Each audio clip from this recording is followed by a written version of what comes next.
Hey everyone, you're here with Mark on Perfect Gardens TV. So, got a really great video today on properly diagnosing root pathogens. And when I say use the word pathogens, I'm including Pythium, Varicillium, root aphids, scales, mealybugs, just anything that can penetrate the root system and create havoc. So, we're going to be just showing you this crop. When I talk about this situation, we're just going to be flipping through pictures so you can see the progression of the problem, and I'm just going to get right into it. We didn't identify that it was a mealybugs until the very end, but once we identified it, everything else made sense. So as you go through the pictures in the crop, you could see that the leaves are drooping throughout the room. Normally when you're this far into the grow and it's drooping like that, it looks like some type of water uptake problem initially. So why am I releasing this, right? It's because we didn't diagnose the problem properly until I think it was about maybe 7 days, 8 days after the problem was posted, right? And I think whenever going through problems, it's important to have a systematic approach of how to identify the problem. So we,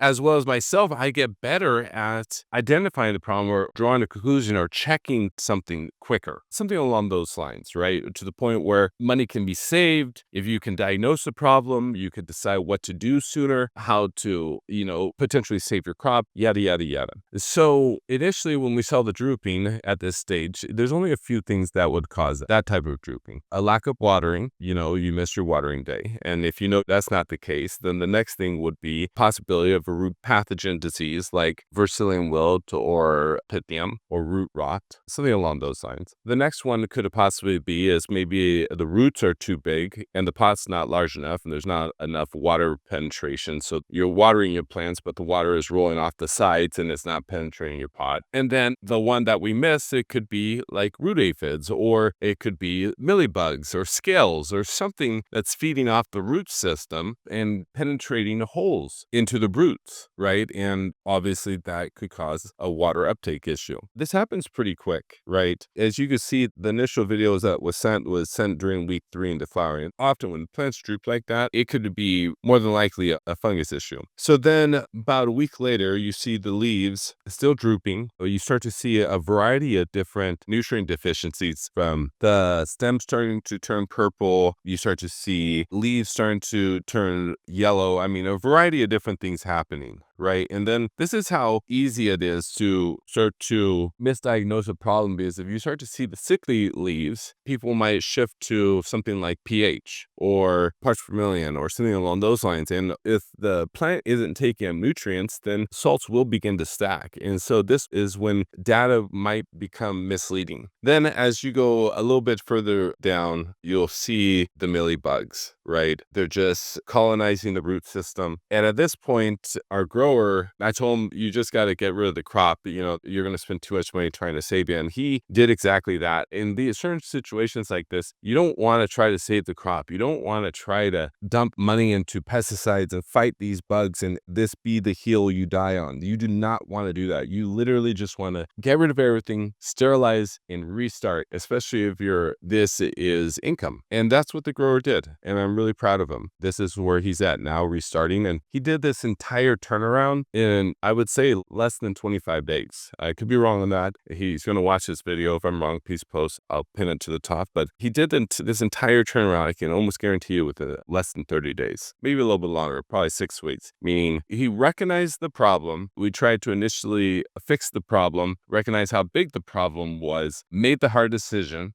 which is always signs of a master grower, in my opinion, and then got new clones, sterilized his room, and replanted. That, in my viewpoint, you get an A, because when you're dealing with something that's difficult like this, wasting time is your enemy, because that translates into money, less inventory that to be resold, and so on. Anyways, hope you enjoyed this video to identifying problems. I thought mealybugs was interesting. I don't see that very often. And make sure to sterilize your plants before coming into your room, especially if you're not controlling your own cloning operation. I'm not saying that was the problem in this situation. I'm just mentioning where these bugs normally come in from.